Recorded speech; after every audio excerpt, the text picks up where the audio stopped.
जुलाना की नई अनाज मंडी में 80वां स्वतंत्रता दिवस समारोह बड़ी धूमधाम और देशभक्ति के उत्साह के साथ मनाया गया। कार्यक्रम में हरियाणा राज्य समाज कल्याण बोर्ड के चेयरमैन कैप्टन योगेश बैरागी मुख्य अतिथि के रूप में पहुंचे।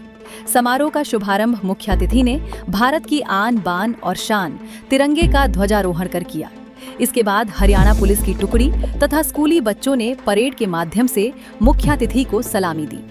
समारोह को संबोधित करते हुए मुख्य अतिथि कैप्टन योगेश बैरागी ने प्रदेश सरकार की उपलब्धियों और जन कल्याणकारी योजनाओं का उल्लेख किया। उन्होंने कहा कि हरियाणा सरकार किसान, मजदूर, कर्मचारी और गरीब वर्ग के उत्थान के लिए अनेक महत्वाकांक्षी योजनाएं चला रही है। इन योजनाओं का लाभ पात्र लोगों तक पोर्टल के माध्यम से पहुंचाया जा रहा है। उन्होंने कहा कि सरकार का उद्देश्य समाज के हर वर्ग को विकास की मुख्य धारा से जोड़ना है।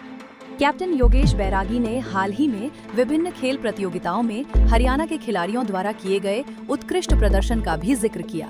उन्होंने कहा कि हरियाणा के खिलाड़ी देश और प्रदेश का नाम रोशन कर रहे हैं। इसके साथ ही उन्होंने अंतरिक्ष के क्षेत्र में भारत की निजी एजेंसी द्वारा बनाए गए स्पेस रॉकेट को देश की बड़ी उपलब्धि बताते हुए कहा कि ऐसी उपलब्धियां केंद्र और हरियाणा की भाजपा सरकार के कार्यकाल में संभव हो रही हैं। समारोह के दौरान स्कूली बच्चों ने राष्ट्रभक्ति से ओत-प्रोत गीत, सांस्कृतिक कार्यक्रम और नाटक प्रस्तुत कर उपस्थित लोगों में देशभक्ति का जज्बा पैदा किया। कार्यक्रम में उत्कृष्ट प्रदर्शन करने वाले विद्यार्थियों और अपने अपने क्षेत्रों में बेहतर कार्य करने वाले कर्मचारियों को मुख्य अतिथि द्वारा सम्मानित किया गया। समारोह के दौरान पूरा परिसर देशभक्ति के नारों और तिरंगे के रंगों से सराबोर नजर आया।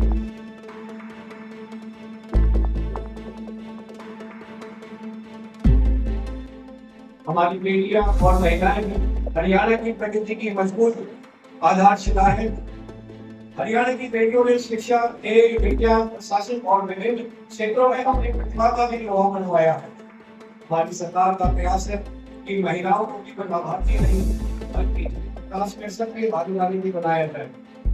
सरकार द्वारा लाडली लक्ष्मी योजना के माध्यम से महिलाओं को प्रतिमाएं 2100 रुपए की राशि दी जा रही है। आगामी समय में महिलाओं की और अधिक भागीदारी के लिए परिवार की आय सीमा में छूट बढ़ाई जाएगी।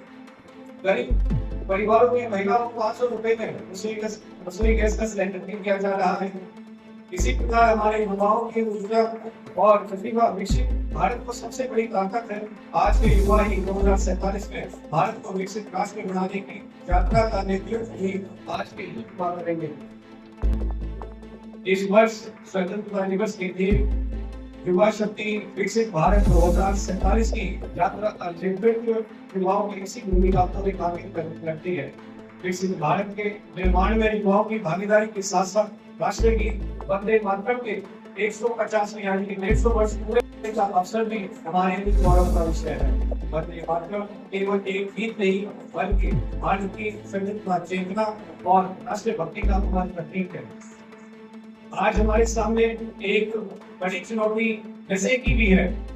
नशा हमारी युवा शक्ति, परिवारों और समाज के लिए, भविष्य के लिए भी बहुत बड़ा खतरा है।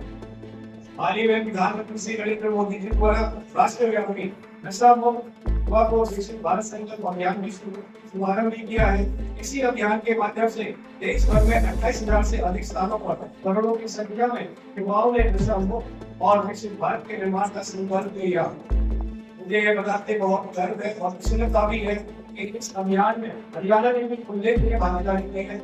विश्वविद्यालय में आयोजित राज्य स्तरीय कार्यक्रम में 3200 से अधिक विद्यार्थियों, शिक्षकों और युवाओं ने एक साथ नशा मुक्त भारत का संकल्प लिया। माय भारत के आंकड़े के अनुसार शैक्षणिक संस्थानों की श्रेणी में विश्वविद्यालय राज्य स्तरीय आयोजन देश का सर्वाधिक सहभागिता वाला कार्यक्रम बना। इस अभियान के तहत हरियाणा सरकार नशे के खिलाफ लगातार जन जागरूकता अभियान चलाकर युवाओं, शिक्षण संस्थानों, सामाजिक संगठनों और समाज के सभी वर्गों को साथ में लेकर के सामाजिक व्यापक जनचेतना पैदा करेगी। हमारा संकल्प नशा मुक्त युवा, स्वस्थ परिवार और विकसित हरियाणा राहगिरी युवा मनोरंजन जैसे कार्यक्रम के माध्यम से नशे के विरुद्ध जन जागरण भी किया जा रहा है। मेरा आप सबसे निवेदन है कि नशे के इस लड़ाई में हम सब अहम योगदान निभाना है। भाइयों और बहनों, खेलों के क्षेत्र में हरियाणा ने देश और दुनिया में अपनी अलग नई पहचान भी बनाई है और हमारे खिलाड़ियों का मेहनत अनुशासन की प्रतिभा से देश हरियाणा का भी नाम रोशन किया है। सरकार ने खेल बुनियादी ढांचे को मजबूत करने, खिलाड़ियों को बेहतर प्रशिक्षण उपलब्ध कराने और युवाओं को प्रोत्साहित करने का भी विशेष ध्यान दिया है। हाल ही में संपन्न हुए ग्लासगो राष्ट्रमंडल खेलों में भारतीय प्रदर्शन करते हुए 13 स्वर्ण, 17 रजत और 9 कांस्य सहित कुल 39 पदक जीते हैं। इनमें हरियाणा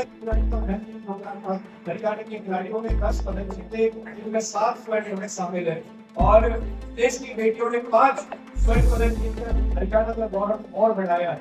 मैं सभी खिलाड़ियों, प्रशिक्षकों और परिवार को उनकी उपलब्धियों की हार्दिक बधाई भी देता हूँ और इन खिलाड़ियों की सफलता आने वाली पीढ़ियों के लिए एक प्रेरणा का स्रोत भी बनेगी। हमारी सरकार का एक और महत्वपूर्ण संकल्प है पारदर्शी, जवाबदेह और जनकेंद्रित शासन। आज तकनीक के माध्यम से सरकारी सेवाओं लोगों के घर घर तक भी पहुंचाई जा रही है। ऑनलाइन पोर्टलों और डिजिटल माध्यमों से योजनाओं का भी लाभ लेने के साथ साथ शासन में जनता की भागीदारी सुनिश्चित की जा रही है। युवाओं को मेरिट के आधार पर नौकरियां दी जा रही है। इसके अलावा युवाओं को हुनरमंद बनाने के लिए कौशल प्रशिक्षण भी दिया जा रहा है।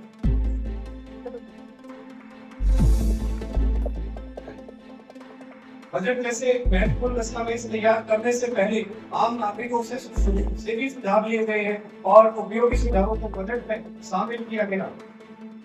यह लोकतंत्र को केवल मतदान से सीमित न रख करके जन भागीदारी के रूप में मजबूत करने का भी एक प्रयास है। हमारा स्पष्ट मानना है कि सरकार जनता की है, शासन जनता के लिए है और विकास जनता की भागीदारी से ही होता है। आज जब हम स्वतंत्रता के 80वें वर्ष में प्रवेश कर रहे हैं तो हमारे सामने केवल अतीत की उपलब्धियों में गर्व करने का अवसर नहीं, बल्कि भविष्य के भारत और भविष्य के हरियाणा के निर्माण का संकल्प लेने का भी अवसर है। वर्ष 2047 में जब देश अपनी स्वतंत्रता की शताब्दी मनाएगा, तब भारत को विकसित राष्ट्र और हरियाणा को विकसित राज्य के रूप में स्थापित करने की हमारी जिम्मेदारी है। हमें ऐसा हरियाणा बनाना है जहाँ किसान समृद्ध हो, जहाँ युवा रोजगार देने वाले भी बने और रोजगार पाने वाले भी, जहाँ हमारी बेटियां सुरक्षित, शिक्षित और आत्मनिर्भर हो, जहाँ उद्योगों को अवसर और युवाओं को रोजगार मिले, जहाँ हर गरीब परिवार के पास सम्मानजनक शिक्षा की सुविधाएं हो, जहाँ गांव और शहर समान रूप से विकसित हो, जहाँ विकास के लिए पर्यावरण संरक्षण को प्राथमिकता मिले और जहाँ पारदर्शिता शासन जनता के विश्वास को और मजबूत करेगा। आइए इस स्वतंत्रता दिवस पर हम सब मिलकर विकसित भारत और विकसित हरियाणा के निर्माण का संकल्प लें। एक ऐसा हरियाणा जो आर्थिक रूप से मजबूत हो, सामाजिक रूप से समृद्ध हो, पर्यावरण की दृष्टि से सुरक्षित हो और उसकी युवा शक्ति दुनिया में अपनी पहचान बनाए। आज पूरे देश में स्वतंत्रता दिवस का उल्लासपूर्ण पर्व मनाया जा रहा है। इस अवसर पर मैं एक बार फिर आप सभी को हार्दिक बधाई और शुभकामनाएं देता हूँ। देश की सीमाओं की रक्षा कर रहे हमारे वीर जवानों